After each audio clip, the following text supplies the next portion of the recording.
Assalamualaikum warahmatullahi wabarakatuh. Bismillahirrahmanirrahim. Alhamdulillahirabbil alamin. Wassalatu wassalamu ala asyrofil anbiya'i wal mursalin sayyidina wa maulana Muhammadin wa ala alihi wa ashabihi ajmain, amma ba'du. Saudara-saudara kaum muslimin muslimat yang berbahagia, di bulan Ramadan tahun 1442 Hijriah ini saya ditugaskan untuk menyampaikan materi dengan tema menumbuhkan sifat qanaah di dalam kehidupan. Qanaah atau sifat mau menerima ketentuan, kepastian, qada dari Allah merupakan hal yang penting dalam kehidupan kita. Karena setiap manusia dilahirkan dengan takdir yang berbeda-beda, memiliki jalan hidup yang berbeda-beda. Maka penting sekali untuk kita berdamai dengan takdir, menerima kepastian, ketetapan dengan apa kehidupan yang harus kita jalani. Karena banyak sekali orang-orang yang hidupnya disibukkan dengan sesuatu yang hampir dipastikan tidak akan terpenuhi karena bias dalam mencari arti kebahagiaan yang sejati. Banyak orang yang dalam bahasa Jawa wang sinawang, orang melihat orang lain memiliki kehidupan yang lebih baik, nyatanya yang dilihat kadang melihat orang yang melihatnya pun demikian. Ada seorang pencari kerja yang di depan kantor mendengar keluh kesah yang terucap dari orang yang di dalam, orang yang mengeluh karena terlalu banyak pekerjaan yang menumpuk. Sementara orang yang mendengarnya sedang kebingungan mencari kerja karena sudah lama menganggur. Nah, ini dalam bahasa Jawa sering diistilahkan wang sinawang. Maka penting sekali kita menumbuhkan sifat qanaah, sifat menerima dengan kepastian dan qada dari Allah. Saya teringat cerita tentang seorang kiai yang pada suatu ketika beliau dianjurkan oleh sopirnya untuk berobat karena beliau sedang sakit. Pak Kiai, Anda ini harusnya segera berobat karena Anda ini masih muda, anak-anak Anda juga masih kecil-kecil. Bagaimana kalau Pak Kiai ini meninggal?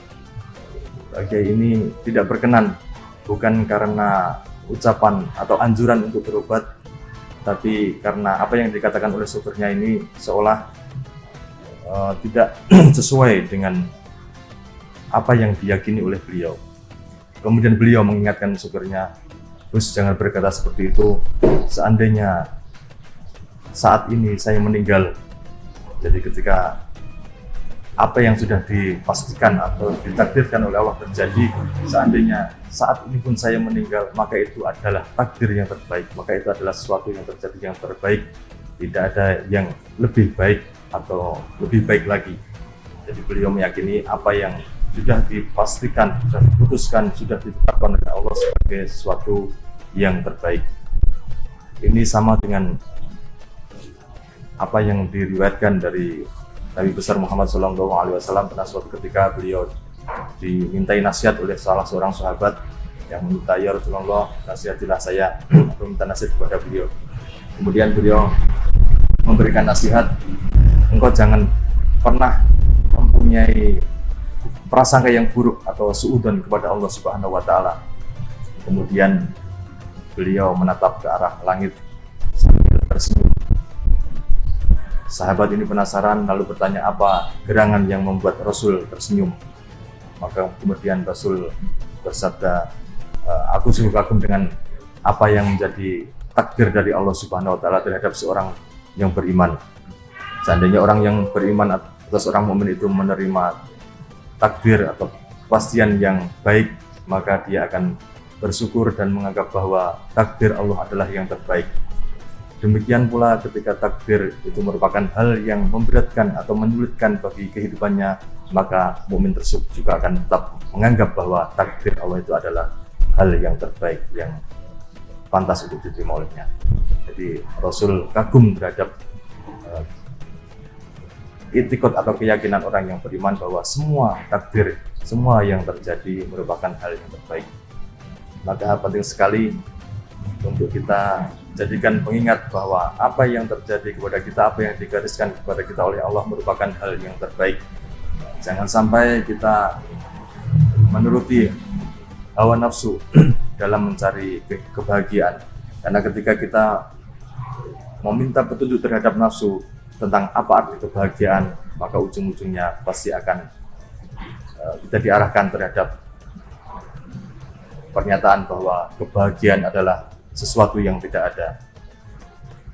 Karena menurut nafsu, apa yang sudah kita miliki, apa yang sudah kita dapat itu berarti tidaklah cukup dan tidak akan pernah merasa cukup dengan apa yang sudah diberikan oleh Allah meskipun banyak. Demikian, mudah-mudahan bisa ada manfaatnya. Dan terakhir tentu untuk menumbuhkan rasa qanaah dalam kehidupan kita tidak kalah penting, yaitu senantiasa berdoa memohon kepada Allah, Allahumma qanni'na bima razaqtana, ya Allah, sudilah kiranya Engkau menjadikan kami orang-orang yang qanaah, orang-orang yang menerima terhadap apa yang Engkau berikan.